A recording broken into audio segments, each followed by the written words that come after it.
एक घने जंगल में चिकी नामी एक छोटी सी चिड़िया रहती थी।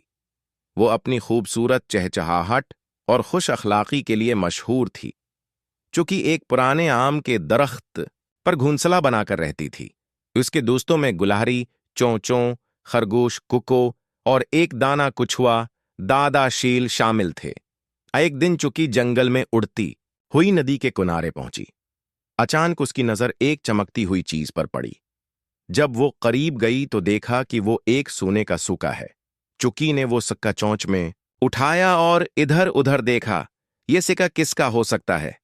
चुकी ने सोचा। वो फौरन अपने दोस्तों के पास गई और सिक्का दिखाया। चोंचो हैरान होकर बोला, वाह, तुम तो बहुत खुश नसीब हो। तुम उससे बहुत सारी चीजें खरीद सकती हो। कुको खुश होकर बोला, तुम्हें ये अपने पास रख लेना चाहिए। मगर दादा शील ने नरमी से सिर हिलाया। नहीं बच्चों, जो चीज हमारी ना हो वो रखना ठीक नहीं। हो सकता है कोई इस सिक्के को ढूंढ रहा हो और बहुत उदास हो। चुकी थोड़ी परेशान हो गई। लेकिन मुझे नहीं मालूम ये किसका है। दादा शील मुस्कुराया। फिर हमें मालिक को तलाश करने की कोशिश करनी चाहिए। ईमानदारी हमेशा बेहतरीन रास्ता है, चाहे वो कितना ही मुश्किल क्यों ना हो। चुकी और उसके दोस्तों ने एक तख्ती बनाई और उसे नदी के पास लगा दिया जहां से सिक्का मिला था। तख्ती पर लिखा था, कोई चमकती चीज गुम हो गई है, चुकी चिड़िया से राब्ता करें।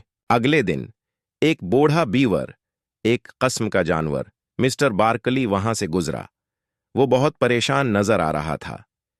क्या किसी ने मेरा सोने का सिक्का देखा है? ये मेरे पोते की तरफ से तहफा था और रास्ते में गुम हो गया। चुकी दरख्त से नीचे उतरी और सिक्का दिखाया।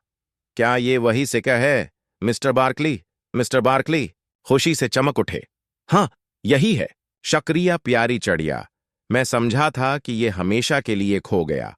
उन्होंने चुकी को इनाम के तौर पर कुछ मीठे बीरीज देने की कोशिश की, मगर चुकी ने नरमी से इनकार कर दिया। मैंने ये चीज इनाम के लिए नहीं लौटाई, बल्कि इसलिए कि यह दरस्त काम था। मिस्टर बार्कली ने खुश होकर कहा, तुम वाकई ईमानदार हो चुकी। जंगल को तुम जैसे दोस्तों की जरूरत है।